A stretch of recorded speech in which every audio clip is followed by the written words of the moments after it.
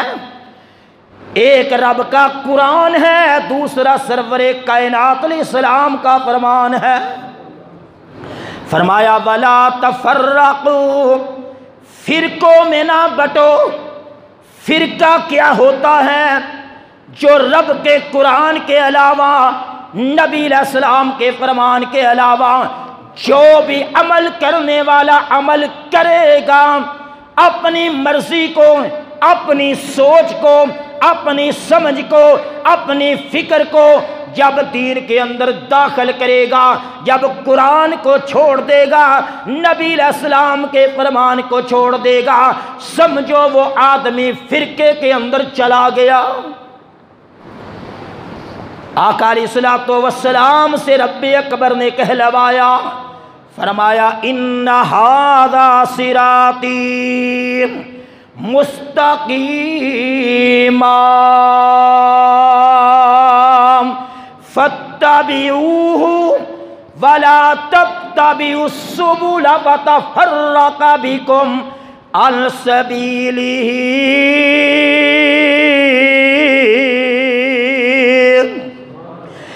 کائنات کا امام اس بات کا اعلان کر رہا ہے، رب اکبر نے قرآن بھیج دیا، فرمایا اس کا اعلان اپنے ماننے والوں کو کر دو۔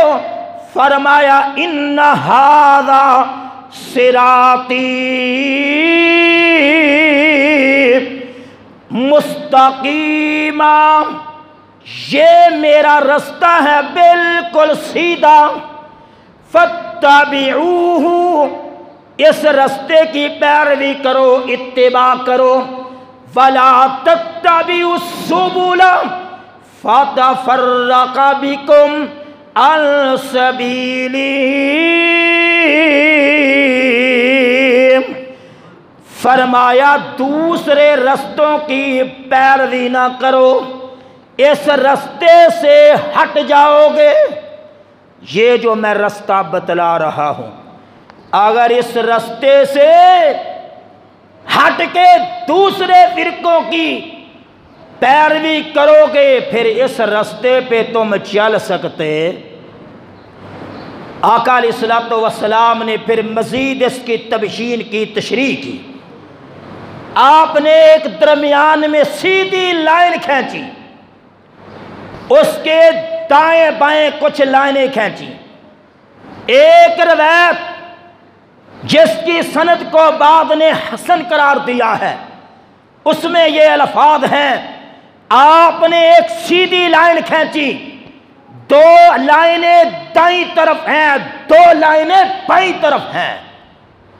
اب میرا سوال ہے، ادھر جو سب سے زیادہ رٹا ڈالنے والے لوگ ہیں وہ تو 4 اماموں کا رٹا ڈالا جا رہا ہے۔ سروے کائنات علیہ السلام نے سیدھی کتار کھینچ کے 2 اس طرف ہیں 2 اس طرف ہیں۔ چلو بعد نے اس روایت کے اوپر لگایا کہ یہ سندن کچھ کمزور ہے، میں صحیح روایت کو پڑھتا ہوں۔ سرور کائنات علیہ السلام نے سیدھی لائن کھینچی، کچھ اس طرف لائنیں کچھ اس طرف لائنیں۔ اب بتلاؤ، میں تھوڑی سی بات کو کھولنا چاہتا ہوں۔ ایک آدمی تقلید کرتا ہے امام ابو حنیفہ رحمہ اللہ کی، دعا کرو جہاں امام صاحب لیتے ہوئے ہیں اللہ پاک ان کی قبر کے اوپر کروڑوں رحمتوں کا نزول فرمائے۔ دیکھیں جو ان کے پیروکار ہیں آگے جا کے عقیدے میں مختلف ہیں، ایک کا عقیدہ کچھ ہے، دوسرے کا عقیدہ انڈیا کے ساتھ جا کے ملتا ہے۔ اب بتلاؤ، پیچھے امام ایک ہے، آگے عقیدہ مست چیز ہے، ضروری چیز ہے، عقیدے میں آ کے ایک امام ابو حنیفہ رحمہ اللہ کے عقیدے کو مانتا ہے، دوسرا انڈیا کے بریلی کے عقیدے مولوی کے عقیدے کو مانتا ہے۔ بتلاؤ یہ رائے جدا ہوئیں یا نہ ہوئیں؟ سرور کائنات علیہ السلام نے فرمایا یہ میرا راستہ سیدھا، اب دائیں بائیں دائیں بائیں جو لائنیں کتاریں جو لائنیں بنائی تھیں وہ لائنیں اور لوگوں کی ہیں۔ پھر میں دوبارہ اسی روایت کو بیان کروں، سرور کائنات علیہ السلام نے فرمایا تھا میری امت کے 73 فرقے بنیں گے۔ کتنے فرقے بنیں گے؟ 73 فرقے بنیں گے۔ اس سے پتہ چلتا ہے ہر آدمی، ہر مولوی، ہر امام جو فرقوں کے اندر بٹا ہوا ہے وہ اپنی دکانداری لگا کے بیٹھا ہے، وہ اپنی دکانداری کی طرف بلائے گا، وہ اپنے دعوت کی طرف بلائے گا، لیکن سرور کائنات علیہ السلام نے پشین کوئی دے کر ہمیں بتلا دیا تھا، لوگوں سن لو، آپ نے فرقوں کے اندر بٹنا، قرآن نے بھی کہا آپ نے فرقوں میں جانا، بلکہ آپ نے سیدھی لائن پہ جانا ہے، سیدھی لائن کیا ہے، فرمایا ترکت فیکم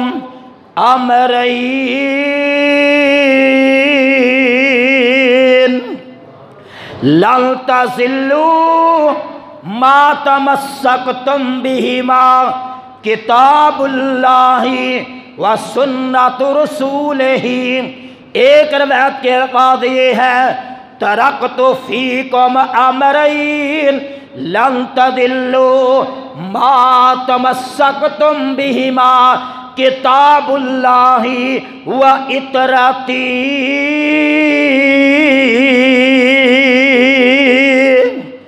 فرمایا کائنات کے لوگوں تمہارے اندر میں 2 چیزیں چھوڑ کر جا رہا ہوں، ایک رب کا قرآن ہے، دوسرا نبی علیہ السلام کا فرمان ہے، جب تک تم ان کے اوپر عمل کرتے رہو گے کبھی تم گمراہ نہیں ہو سکتے۔ دوسری روایت کے الفاظ فرمایا تمہارے اندر میں رب کا قرآن چھوڑ کر جا رہا ہوں اور اپنی اہل بیت چھوڑ کر جا رہا ہوں، جب تک تم ان کے اوپر عمل کرتے رہو گے کبھی تم گمراہ نہیں ہو سکتے۔ اب جب رسول اکرم علیہ السلام نے، میں پھر اسی روایت کو پڑھتا ہوں، فرما دیا کہ 73 فرقے بنیں گے۔ اب ہر کسی نے اپنی دکانداری ڈالی ہوئی ہے، جب ہر کسی کی اپنی دکانداری ہے تو پھر سوال یہ پیدا ہوتا ہے، پھر دکانداری، پھر ہر دکان سے آپ نے سودا لینا، آپ نے پھر کون سی دکان سے سودا لینا ہے؟ جو خالص قرآن بیان کرتا ہے، نبی علیہ السلام کا فرمان بیان کرتا ہے۔ اور قرآن فرمایا اگر کسی مسئلے کا علم نہیں تو اہل علم سے پوچھ لو، اس میں یہ نہیں آیا اہل حدیث سے پوچھ لو، تم دیوبند سے پوچھ لو، بریلوی سے پوچھ لو، شیعہ سے پوچھ لو، شافعی سے پوچھ لو، تم جناب حنفیوں سے پوچھ لو، مالکیوں سے پوچھ لو، حنبلیوں سے پوچھ لو، جعفریوں سے پوچھ لو، نقشبندیوں سے پوچھ لو، قادریوں سے پوچھ لو، سہروردیوں سے پوچھ لو، بلکہ ایک ہی بات رب کے قرآن نے کی ہے، اہل علم سے پوچھ لو۔ اہل علم جو بتلائے گا اس کی دلیل مانگو، بغیر دلیل کے مسئلہ چل سکتا۔ اب سوال یہ ہے جب ہم پوچھیں ہی نہ تو پھر بخاری کی مشہور روایت، یہود و نصارہ بنی اسرائیل میں سے ایک مولوی ان کے پیروکاروں میں سے کائنات کے امام کے سامنے اپنی کتاب لاتا ہے۔ سرور کائنات علیہ السلام فرماتے ہیں پڑھو، جدھر رجم کا حکم موجود ہے ادھر مولوی اپنا ہاتھ رکھتا ہے، مولوی اپنا ہاتھ رکھتا ہے۔ بخاری کی روایت ہے حضرت عبداللہ بن سلام رضی اللہ تعالی عنہ فرمانے لگے مولانا اپنا ہاتھ اٹھائیے، ہاتھ رکھ کر کہنے لگا ہماری کتاب میں رجم کا حکم نہیں۔ جب حضرت عبداللہ بن سلام رضی اللہ تعالی عنہ نے مولوی صاحب کا ہاتھ اوپر کیا تو نیچے لکھا ہوا تھا عبداللہ بن سلام میں پڑھ دیا۔ مولوی تو ڈنڈی مارنے لگا تو پیغمبر کے سامنے مارنے لگ گیا۔ آپ کیا سمجھتے ہیں مولوی ڈنڈی نہیں مارتا؟ وہابی کہتا میرا مولوی ڈنڈی نہیں مارتا، دیوبندی کہے میرا مولوی ڈنڈی نہیں مارتا۔ ایک طرف کہتے ہیں مولوی مار دے ڈنڈی نے، ایک طرف کہتے ہیں مولوی مارتے ہی ڈنڈی ہے۔ جب دین کی بات آتی ہے پھر کہتے ہیں جو میرے مولوی نے کہہ دیا اسی کو مانوں گا۔ کلمہ کس کا پڑھا ہے؟ حضرت اصل کون ہوتا ہے؟ اصل مومن وہ ہے اور اصل دانشمند بندہ وہ ہے جب اس کے سامنے تحقیق ہو جائے پھر کسی مولوی کو سامنے نہ رکھے۔ حضرت عبداللہ بن سلام رضی اللہ تعالیٰ عنہ کی بات ہوئی، یہ تورات و انجیل کے حافظ ہیں، فرماتے ہیں مجھے پتا چلا سرور کائنات علیہ السلام مدینے کے اندر آئے، میں نے جب آیا میں نے 3 سوال کیے، میں نے کہا آپ بتلائیے مجھے، میں آپ سے 3 سوال کرنا چاہتا ہوں، یہ 3 سوال نبی کے علاوہ اس کا کوئی جواب نہیں دے سکتا۔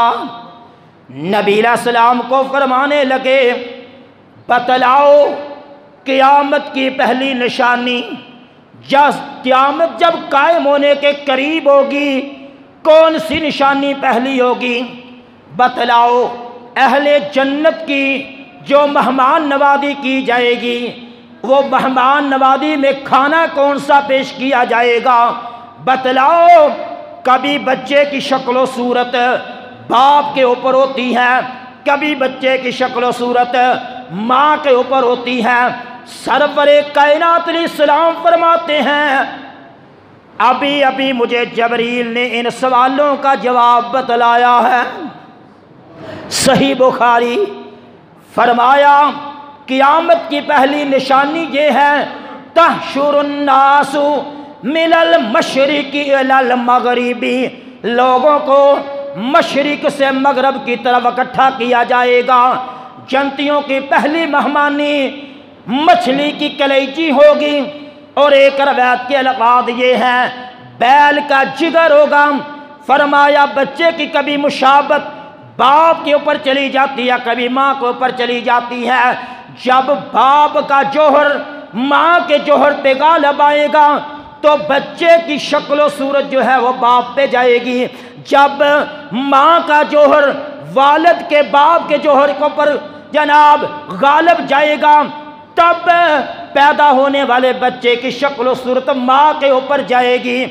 حضرت عبداللہ بن سلام رضی اللہ تعالی عنہ یہ تحقیق کرنے کے لیے آئے ہیں، فرمانے لگے آپ نے بالکل سچ کہا ہے، اشہد اللہ الہ الا اللہ وانک رسول اللہ، میں اس بات کی گواہی دیتا ہوں آپ اللہ کے رسول ہیں، اللہ میں اس بات کی گواہی دیتا ہوں اللہ کے علاوہ کوئی معبود و مشکل کشا نہیں، آپ اللہ کے رسول ہیں۔ میں جو بات بتلانا چاہتا ہوں، جو عرض کرنا چاہتا ہوں کہ جب دلائل مل جائیں اپنی مرضی پر داخل کرنے کی ضرورت۔ عبداللہ بن سلام یہ بہت بڑے عالم ہیں، تورات بھی حافظ، تورات بھی حفظ ہے، انجیل بھی حفظ ہے، بہت بڑا نام ہے، شہرت بڑی ہے۔ یہ یہود و نصارہ والے ان سے مسئلے پوچھتے ہیں، جب ان کو پتہ چل گیا کہ دلائل جو ہیں بالکل صحیح ہیں، درست ہیں، پھر انہوں نے اپنی مرضی کی، بلکہ فوراً کیا کلمہ پڑھ دیا۔ فرمانے لگے جو یہودی ہے نا، مجھے ان کا بڑا ڈر ہے، وہ بڑی الزام تراشیاں مجھ پہ کریں گے، میرے بارے میں ان سے پوچھو میں کیسا ہوں، میرا مقام کیا ان میں، پیچھے چھپ جاتے ہیں۔ یہودیوں کے چند افراد سرور کائنات علیہ السلام کے پاس آئے، آقا علیہ السلام فرماتے ہیں بتلاؤ تم میں عبداللہ بن سلام کا مقام کیسا ہے؟ فرمانے لگے خیرنا وابن خیرنا سیدنا وابن سیدنا، ہم میں وہ افضل، ہم میں وہ اعلیٰ، ہم میں وہ بہترین انسان ہے، اس کا باپ بھی بہترین انسان تھا، ہمارا یہ بھی سردار ہے، اس کا باپ بھی ہمارا سردار تھا۔ سرور کائنات علیہ السلام فرماتے ہیں ارأیتم ان اسلم عبداللہ،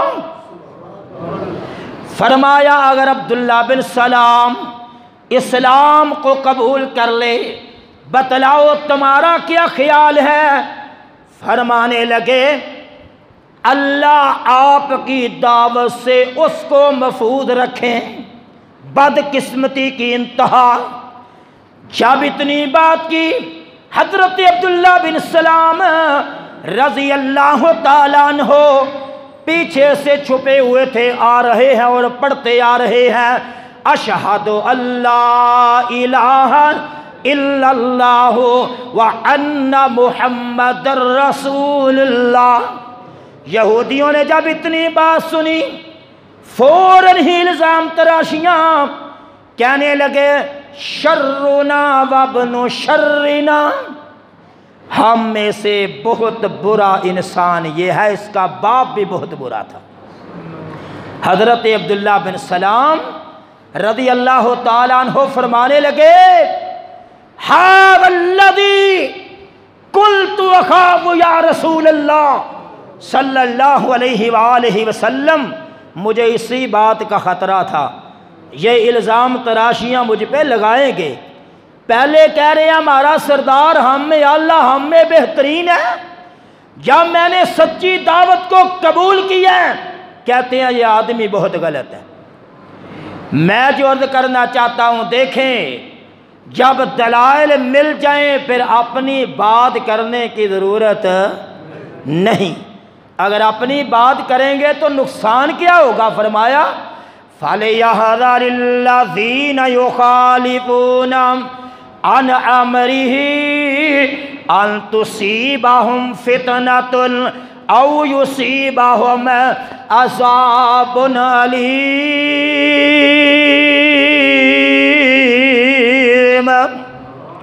فرمایا جو آدمی اللہ کے رسول علیہ السلام کی بات کو نہیں مانے گا، اللہ اور اللہ کے رسول علیہ السلام کی بات کو تسلیم نہیں کرے گا، اس کے اوپر ہم بہت بڑی مصیبت ڈال دیں گے، یا پھر ہم اس کے اوپر دردناک عذاب بھیج دیں گے۔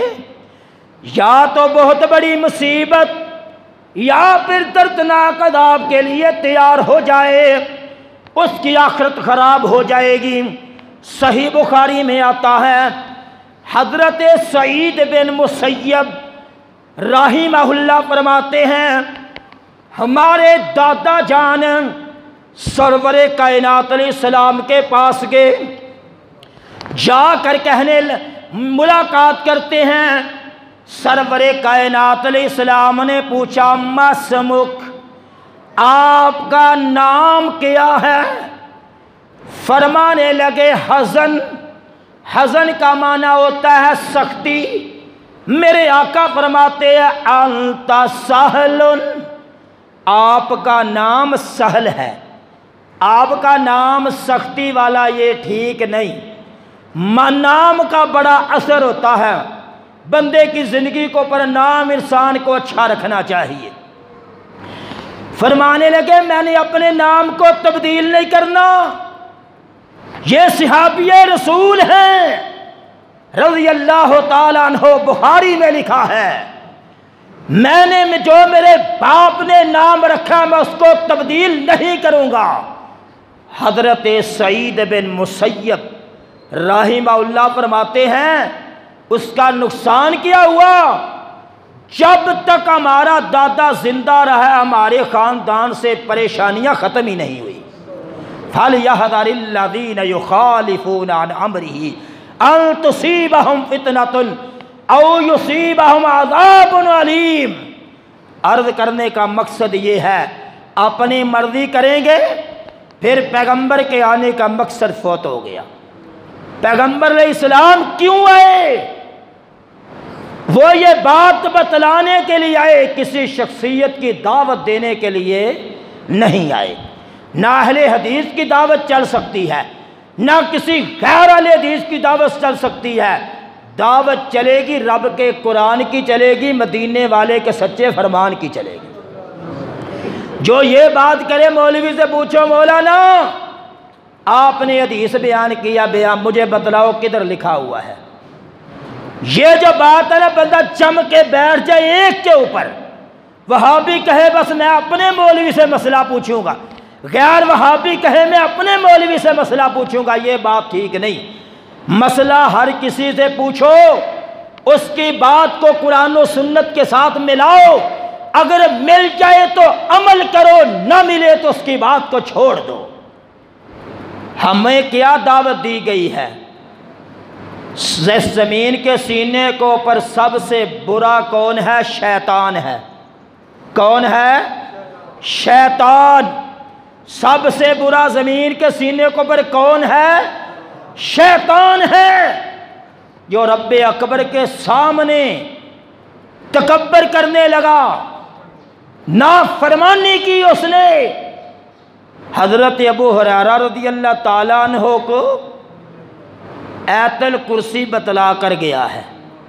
سرور کائنات علیہ السلام نے فرمایا تھا خود تو جھوٹا ہے تمہیں بات سچی کر گیا ہے۔